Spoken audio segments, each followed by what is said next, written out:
भारत।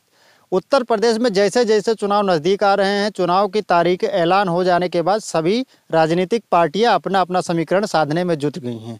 वहीं उत्तर प्रदेश में चुनाव आयोग पूरी तरीके से मुस्तैद और सतर्क हो चुका है।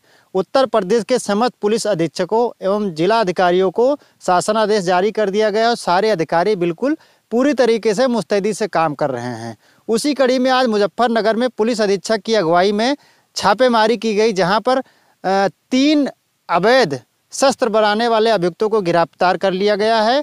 और इससे कहीं ना कहीं साफ स्पष्ट होता है कि उत्तर प्रदेश में जो चुनाव है, विधानसभा का चुनाव है, उत्तर प्रदेश पुलिस या निर्वाचन आयोग निष्पक्ष और स्वतंत्र रूप से करवा। प्रदेश में अब तक इतनी बड़ी मात्रा में कहीं असला नहीं पकड़ा गया।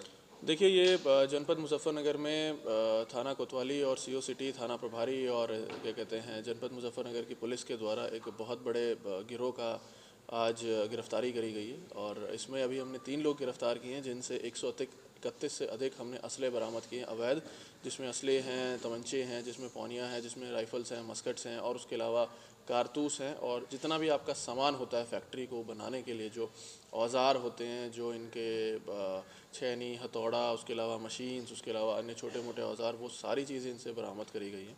और ये अभी तक का, जैसा कि मैं बता सकता हूँ आपको, कि पिछले 1-1.25 महीने में जब से मॉडल कोड ऑफ कंडक्ट लगा और उससे पहले भी मुजफ्फरनगर पुलिस लगातार कार्रवाई कर रही है ताकि अवैध असले किसी भी प्रकार से चुनाव में न यूज़ किए जा सकें।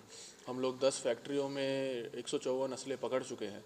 लेकिन जैसा कि आप समझेंगे कि ये एक अकेला ही ऐसा गिरोह है जिसके पास से 131 से अधिक असले हमने बरामद किए हैं, तो इनका स्केल आप समझ सकते हैं।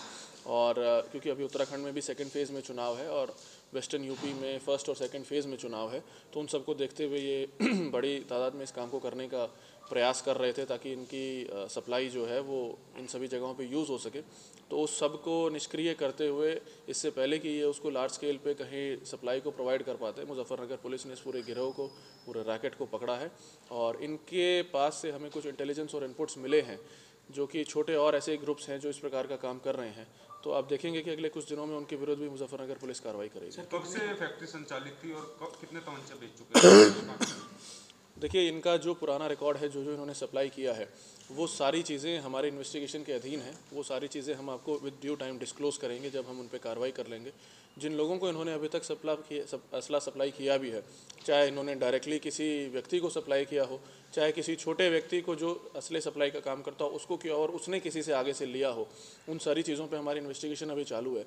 और जैसे जैसे हम पाएंगे कि किसी भी व्यक्ति के द्वारा अवैध असला लिया गया है किसी भी क्रिमिनल या किसी भी ऐसे व्यक्ति के थ्रू पिछले कुछ दिनों में, तो उसके विरुद्ध क्रिमिनल कार्रवाई तो होगी ही होगी, जो मतलब आईपीसी के अंतर्गत कार्रवाई होती है। हम उसको इस एंगल से भी वेरीफाई करेंगे कि वो चुनाव से रिलेटेड तो नहीं है व्यक्ति किसी प्रकार से, और अगर है तो संबंधित जहाँ से भी वो जुड़ा हुआ है उन सभी लोगों के खिलाफ इसमें हम प्रॉपर लीगल कानूनी कार्रवाई करेंगे। सर, कितने आरोपी पकड़े गए, क्या आपराधिक इतिहास है? देखिए, 3 अपराधी अभी पकड़े गए हैं और अगले कुछ दिनों में आप देखेंगे कि इनके गैंग से जुड़े हुए और जो लोग हैं उनको भी हम पकड़ेंगे। इसमें तीनों अपराधी जो हैं वो पुराने क्रिमिनल्स हैं, पूर्व में भी शस्त्र फैक्ट्री में बंद हो चुके हैं और इनका आपराधिक इतिहास है। इसमें जनपद मुजफ्फरनगर की।